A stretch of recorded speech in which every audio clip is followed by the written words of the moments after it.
नमस्कार प्रिय छात्रों, आज की कक्षा में आप सभी का स्वागत है। आज हम संस्कृत वर्णमाला एवं संस्कृत भाषा की विशेषता के बारे में पढ़ेंगे। संस्कृत भाषा को देववाणी, अमृतवाणी आदि नामों से भी जाना जाता है। प्रिय छात्रों, भारत की सबसे प्राचीन भाषा संस्कृत है।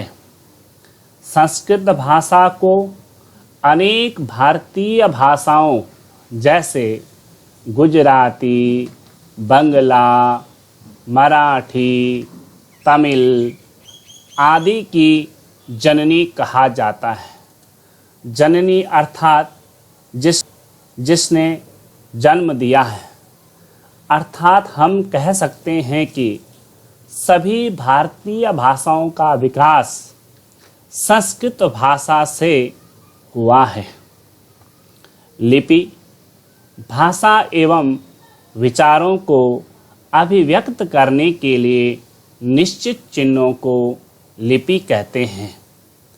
एक लिपि में अनेक भाषाएं लिखी जा सकती है, जैसे देवनागरी लिपि में गुजराती, मराठी, हिंदी, संस्कृत आदि भाषाएं लिखी जा सकती हैं। भाषा के दो रूप होते हैं, मौखिक भाषा एवं लिखित भाषा। मौखिक भाषा के कुछ उदाहरण जैसे बातचीत करना, भाषण देना, कविता सुनाना, कहानी सुनाना आदि। लिखित भाषा के कुछ उदाहरण जैसे पत्र लेखन, सुलेख लेखन, निबंध लेखन, कहानी लेखन आदि। आइए प्रिय छात्रों, अब हम संस्कृत वर्णमाला अध्ययन करेंगे। भाषा की सबसे छोटी इकाई वर्ण या अक्षर होते हैं। वर्णों के क्रमबद्ध समूह को वर्णमाला कहा जाता है।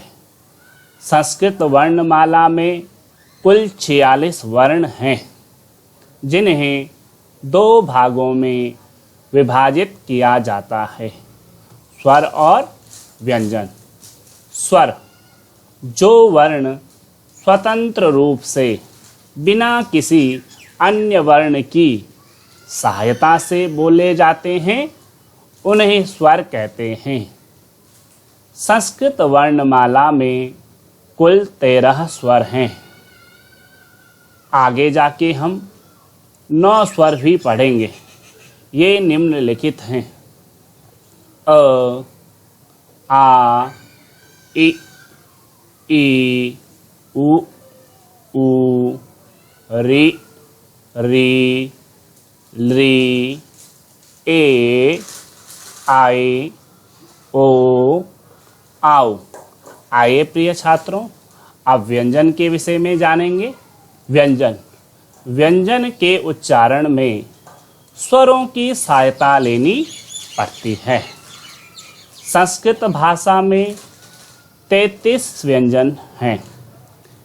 व्यंजन के मूल हलंत चिन्ह के साथ लिखे जाते हैं, जैसे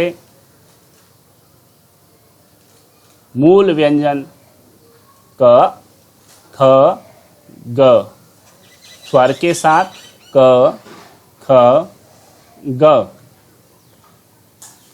व्यंजनों को 5 वर्गों में बांटा गया है।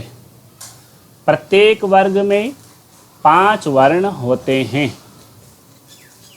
और प्रत्येक वर्ग का नाम उसके प्रथम वर्ण के नाम पर रखा जाता है। जैसे क वर्ग, इस क वर्ग में 5 वर्ण हैं: क, ख, ग, घ, ग। क यहाँ पे प्रथम वर्ण है तथा प्यारे छात्रों, ये क प्रथम वर्ण है तो इसके नाम पे रखा गया क वर्ग। आइए आगे हम सभी व्यंजनों को अच्छे से पढ़ते हैं।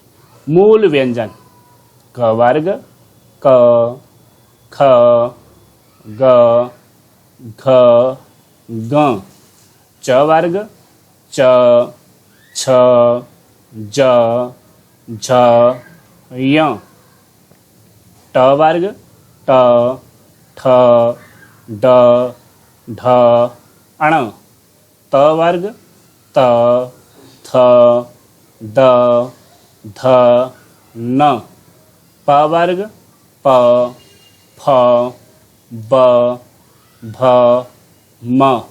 अंतस्थ व्यंजन य, र, ल, व। ऊष्म व्यंजन श, श, श, ह। स्पर्श व्यंजन क से म तक सभी व्यंजनों को स्पर्श व्यंजन कहते हैं। अयोगवाह इनको चिन्हों के द्वारा दिखाया जाता है। ये स्वर और व्यंजन में नहीं आते हैं। इनकी संख्या 2 है।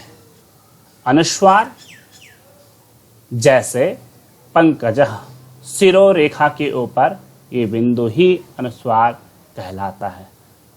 आगे अंकितः। नंबर 2 विसर्ग जैसे सचिनः, रोहितः। ये सचिनः न के बाद 2 डॉट बिंदु हैं, इन्हें विसर्ग कहते हैं। जब लिखते हैं तो इस तरह से इनका चिन्ह होता है, लेकिन जब उच्चारण करेंगे तो इन्हें ह का उच्चारण करते हैं, जैसे सचिनः, रोहितः। तो आइए प्रिय छात्रों, आज हमने संस्कृत वर्णमाला का अध्ययन किया। हमें ध्यान देना चाहिए कि संस्कृत भाषा सीखने के लिए हलंत, अनुस्वार, विसर्ग की बहुत अधिक आवश्यकता है। धन्यवाद।